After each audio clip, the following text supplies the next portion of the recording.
Доброго времени суток, мои дорогие подписчики и гости моего канала.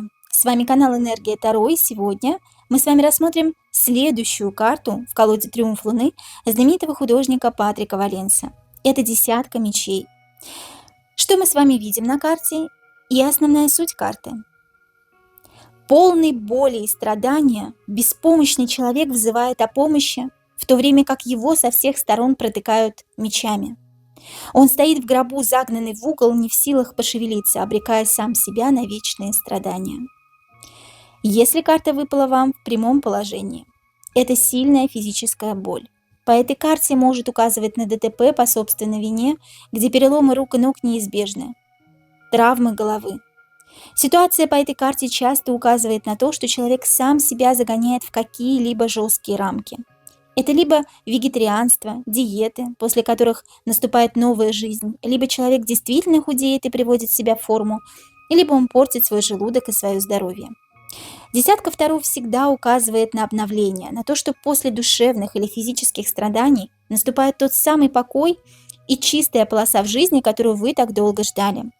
Расстаетесь ли вы с любимым некогда человеком или вас ожидает пластическая операция, которую вы страшно боитесь, десятка мечей незамедлительно ведет человека в новую жизнь с чистой, светлой или темной страницы. Если карта выпала вам в перевернутом положении, это невозможность осознать то, что перемены, даже самые болезненные, ведут к новой жизни. Утрата себя вплоть до шизофрении может указывать на неизлечимые смертельные заболевания, к которому человек привел себя сам. Пример тому передозировка наркотическими веществами, которые образуют тромбы по всему телу.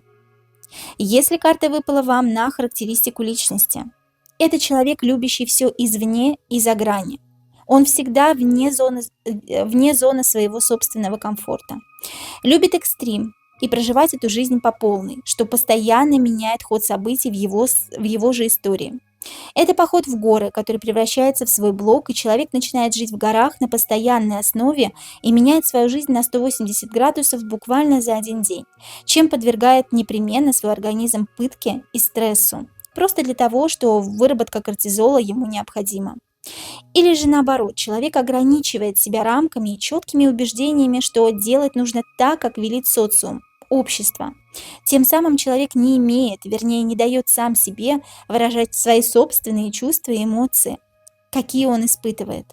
От этого он начинает болеть и переходить на новую ступень своей жизни, ступень деградации и подчинения социальным нормам.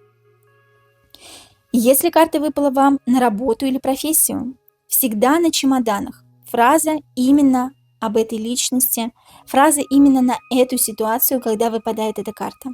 Ситуация состоит в том, что любое место работы, куда бы вы ни устроились, не приносит полного удовлетворения. Начальство слишком деспотично не ценит, коллеги зануды или зарплата маленькая. Ситуация, когда вы постоянно всем говорите, что вот-вот уйдете с работы, но не решаетесь, потому что не ищете новое. По этой карте нет четкой цели. Как строить будущее в плане профессиональной сферы? Из-за этого страдает финансовый поток, и удача вам не улыбается. По карте часто проходит, что финансовый канал требует чистки и обдуманных трат.